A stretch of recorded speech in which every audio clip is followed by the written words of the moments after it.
What's up, everyone? This is Francis over here from PlayerEssence.com, and welcome to another discussion that I have here. And this is going to be a two-part discussion talking about why the Nintendo NX will launch in 2016 and why it will launch in 2017.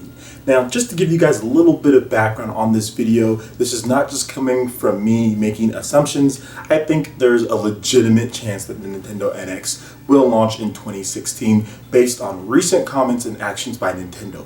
So let's go ahead and get right into what exactly the Nintendo NX is. Well, according to Satoru Iwata, the Nintendo NX is a dedicated video game console or a dedicated video game machine.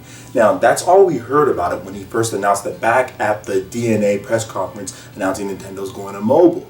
But then at E3 2015, Reggie Fils-Aimé on the stage, the digital event, said, "You'll hear more about the NX in 2016. Then later in an interview, Reggie Fils-Aimé did say that we've already publicly announced that we are hard at work on our next home console. So he was referring to what Iwata said as the announcement for the NX. So now we do know that the NX is a home console. Combine that with what Kensuke Tanabe said, who is the Metroid Prime producer, said that, hey, if we do make another Metroid game, it's probably going to be moved to Nintendo's NX console. So once again, he refers to it as a console, and if it's a Metroid Prime game, those usually come to the home consoles. That's what they're known for. Pretty much leads to believe that one, the NX is a home console, and two, Nintendo is moving development resources over there. And if you pair all of that with the fact that Nintendo's E3 2015 showing was very, very sparse as far as surprises and as far as games coming out in 2016, and really all we found out was games that were coming out in 2015 that we already knew about, so it didn't look like they're really spending more resources on games that are coming out in the next year or two on the Wii U that we do know about. Now, just to get one thing out of the way, we do know that The Legend of Zelda is confirmed for Wii U, but what we don't know is that if it's also confirmed for the NX, or if it's coming to the NX. Chances are it does come to both systems, but we'll talk about that probably in a later video. So let's go ahead and get into the Nintendo NX and why it's released in 2016. If you look at the Wii U's position, the Wii U is doing so badly at this point if you compare to any other console as far as main home console in Nintendo's history. There has never been this type of lack of third-party support. I've heard Nintendo fans say, and people say, that Nintendo doesn't need third parties. Well, that is not true, because in every single generation for their home consoles, they've always had somewhat decent third-party support from major publishers. Whether it was the Nintendo, whether it was the Super Nintendo, whether it was the N64, whether it was the GameCube or the Wii, you can go back all the way and say, yeah, you know what, the GameCube, despite having the least amount of third-party support out of the three consoles, it still had games like Resident Evil 4. It still had games like Resident Evil 0. It still had Call of Duty games. It still had Need for Speed games. It still had all of those things and multiple iterations of those games. Same thing goes for the Wii. People always like to bash about the third-party support and how bad it was or there wasn't any, but that's not true. There was over 70 third-party games that sold 1 million. There was tons more that sold over 500,000 units. There was a Dead Space game. There was 2 Red Steel games. There was all the Call of Duty games. There was Need for Speed games.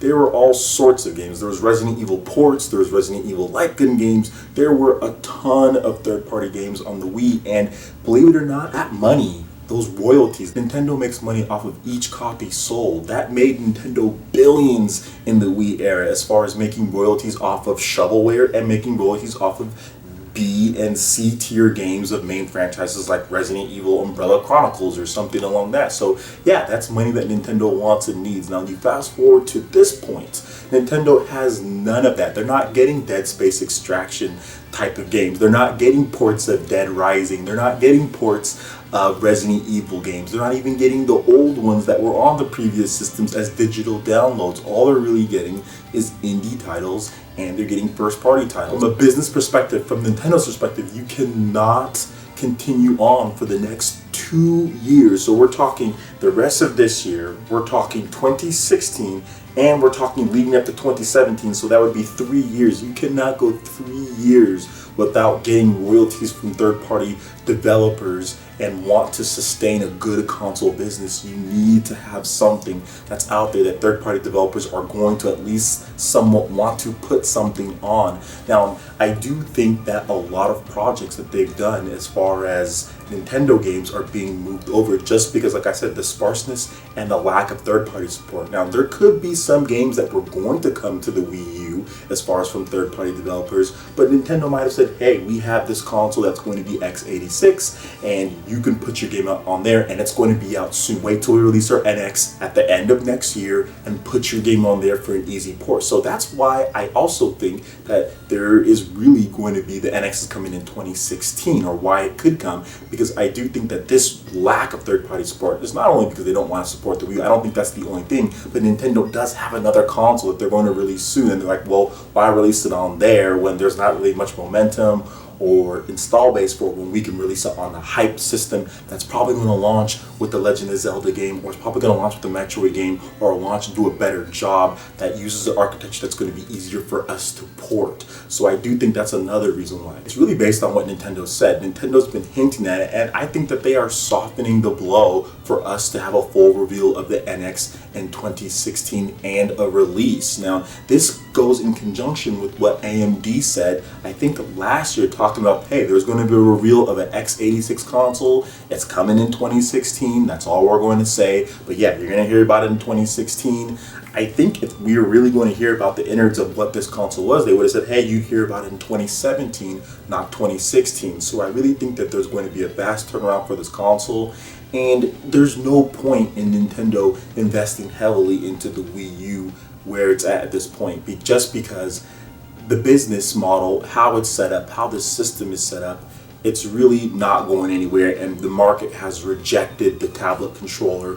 Nintendo cannot drop the price on it just because of how much it costs to produce the tablet controller, so you're not really going to get a price drop anytime soon because Nintendo needs to profit a little bit on the system. They can't lose money on it just because of how much they invested. So I do think that's really the case there. Another reason why, which kind of piggybacks off of some of the stuff that I said before, you really don't want to keep your fans waiting 3 years after you've made your initial announcement, counting that year. So if you talk about, once again, 2015, 2016, then 2017, keeping your fans waiting 3 years and keeping third parties waiting 3 years in order for you to put out a console that they're going to actually want to develop on, that's a little bit too much time. And it would be kind of weird for Nintendo to talk about it this early if it wasn't still 2 years out, especially if developers weren't going to be able to start putting games on there right away. Business is just such in bad shape right now. Really, what's really driving Wii U or driving Nintendo is the Nintendo 3DS and Amiibo and other licensing deals that they're doing. The Wii U is a profitable system, but then again, you're not getting any royalties from third-party developers, and that's a big problem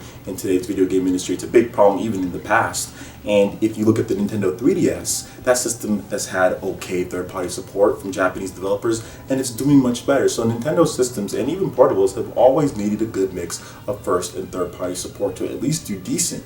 The first generation that we really haven't had third-party support, and this is what's happened. The Wii U is suffering, and I think that's why Nintendo is really going to try to get this system out as soon as possible. I do think that DNA, the acquisition of them, was also another thing that's going to help with the system to be successful as far as building an infrastructure under one thing, no more different frame codes and different things for different systems. I think the NX marks the beginning of Nintendo doing something differently. Another very important topic to discuss is that Nintendo cannot make the same mistakes they made with the Wii U as far as the transition from Wii to Wii U last generation. Now, Nintendo dropped a bunch of games at the end of the Wii generation and didn't port those games or didn't save those games for the Wii U for its launch. For example, Xenoblade Chronicles, we have The Last Story, we have Pandora's Tower, we have The Legend of Zelda Skyward Sword. All of those came out at the very end of the Wii's life, where it really didn't affect hardware sales at all, and some of those game sales could have been affected by that. And they didn't have anything for the Wii U at launch, and that really hurt the system. Whereas when they launched with the Wii, they had Wii Sports, the casual title that everybody could play, and they also had The Legend of Zelda Twilight Princess, something that the core gamers can play, which boosted the system. And even though there's a lot of limitations, people still said, well, there's some great games for me to play. The Wii U really just had mini game collections, third-party games, bad ports at that, and platformers, which is New Super Mario Bros. And we had just got New Super Mario Bros. On the Nintendo 3DS, which most Nintendo fans already had. So the fact that Nintendo cannot make those same mistakes, especially with Zelda, having a big Zelda game just launch at the end of the Wii U's life cycle and not have that bump, that big game to propel the next system, that's a bad idea. So I do think that that's the reason why the Nintendo NX could launch in 2016, because Zelda is coming out in 2016, and if you were to port that game, you probably want to put it as close as possible to the launch of your new system to drive up hype for that system. And you don't want to continue developing games and dump them all on the Wii U at the end and not have anything for the Nintendo NX. And that's kind of what they did with the Wii. They dumped a lot of games at the very end, and it ended up hurting them instead of having those games being at least HD ported over to the Wii U at launch. Because if the Wii U would have launched with The Last Story and with Xenoblade, a port of that game, and with Legend of Zelda Skyward Sword, trust me, it would have sold a lot better. So making sure that they don't fall the same mistakes is going to be a good idea. And if you look at it, Nintendo can't continue investing in games at this point that are going to come out 2 years later. So why would you invest into the Wii U at this point when you know that you're going to have your NX system come out within the next year or two, and then what are you going to have for the NX? There's no way they can put up the 6 to 8 quality games they usually did for the Wii U's life cycle and do the same thing for 2016 and do the same thing for 2017. That's another reason why we didn't hear about games that are coming out really past the early 2016, is because they're ready to unveil the NX and the games that they're going to come out on that system. So that's why Nintendo said, well, now we're focused on within the next 9 months what you're going to get, which they've never been focused on that before. Every single E3 leading up to this point from the Wii U's life, they've always talked about games that are coming out soon and talked about games that are coming out in the future. They announced Smash Bros. At E3 2011. We didn't get it till 2014. It was at multiple E3s. Same thing goes for Xenoblade Chronicles, Yoshi's Woolly World, and many games that have yet to release at this point. So it's pretty obvious that Nintendo is moving development over to the NX, and they're moving it over quickly. They're getting it done now at this point so they can launch the system with enough games, because third-party developers are definitely going to be skeptical. So you need to make sure that your system has enough games at launch, yet you can't continue pouring resources into the Wii U when you know that the Wii U is not going to sell and it's not really going to be your system of the future. Those are my reasons why I think the NX is going to launch in 2016. In part 2, I will talk about reasons why I think the NX is going to launch in 2017 and what are some of the drawbacks if it does, or what are some of the benefits if it does launch in 2017. Alright, so that basically wraps it up for this video. If you liked the video, please hit that like button because it lets me know you guys want more content talking about Nintendo and all sorts of good stuff. Also, please hit that subscribe button while you're at it, because right here on PlayerEssence you can get a variety of different discussions just like this one, as well as reviews, gameplay videos, and much more. Thank you so much for watching, guys, and we will see you for the next video. Peace.